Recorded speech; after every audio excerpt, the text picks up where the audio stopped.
Aquests nens i nenes estan a punt d'aprendre què és un mosquit tigre, les molèsties que pot provocar, on cria i, el més important, què poden fer per combatre'l. DIPSalut i el Servei de Control de Mosquits de la Badia de Roses i el Baix Ter organitzen xerrades taller com aquesta a les escoles de la demarcació de Girona. Un especialista del servei hi explica tota la teoria, d'on ha sortit aquest mosquit, com i on cria, el seu cicle de vida, uns coneixements bàsics per poder passar a la pràctica, és a dir, per poder fer el necessari per evitar que el mosquit deixi les seves larves. És important començar aquesta tasca educativa abans que arribin els mesos de calor i amb ells l'època de cria.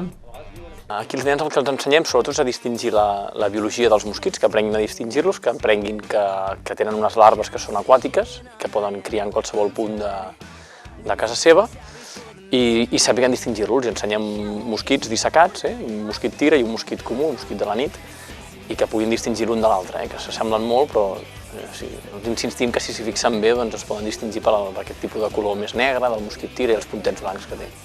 El més important que els ha de quedar és, ho relacionem amb l'activitat que els proposem de fer d'aquells recollint mostres perquè busquin una mica a prop de casa seu on poden tenir llocs de cria de mosquits tigres, i la idea d'aquest taller és justament aquesta, que puguin portar-ho també a casa, la idea que els mosquits crien a l'aigua i els poden estar criant ells mateixos.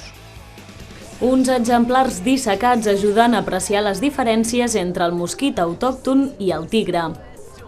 Ara els nens i nenes ja estan del tot preparats per impedir que es propagui, si més no, a casa o a l'escola. Al final del taller se'ls encomana aquesta tasca i se'ls dona un kit perquè puguin fer-la. Han d'explorar pels espais on es mouen habitualment, intentar trobar larves de mosquit tigre i desar-les en els kits. Els mestres revisaran els kits i els enviaran al Servei de Control de Mosquits per tal que determinin si realment és mosquit tigre i identifiquin la zona on s'ha trobat. Les dades amplien les que el servei obté gràcies als mostrejos que realitza i ajuden a definir les actuacions a realitzar per tal d'eliminar el mosquit. L'objectiu principal és conscienciar els particulars, les famílies, els ciutadans, de la seva importància, del seu paper en la lluita contra el mosquit tigre. Per això és important el paper dels nens i de les nenes en la transmissió d'aquests coneixements a través del projecte educatiu. Nosaltres formem els nens i les nenes perquè siguin conscients d'això, perquè aprofitem la seva curiositat, la seva motivació, les seves ganes d'aprendre, les seves ganes d'experimentar, i a través de tots aquests valors que tenen els nens, això és quan llavors ho traspassen a les famílies i les famílies són conscients de tot el que es treballa en relació a aquest projecte. I a banda d'això també impulsem tot el que són les brigades municipals, informatives, que fan una feina complementària a això. Tant és la importància d'això que més del 50% de les famílies que han rebut els kits són usuaris d'aquests kits. I per tant vol dir que més de 3.000 famílies són proactives en aquest sentit.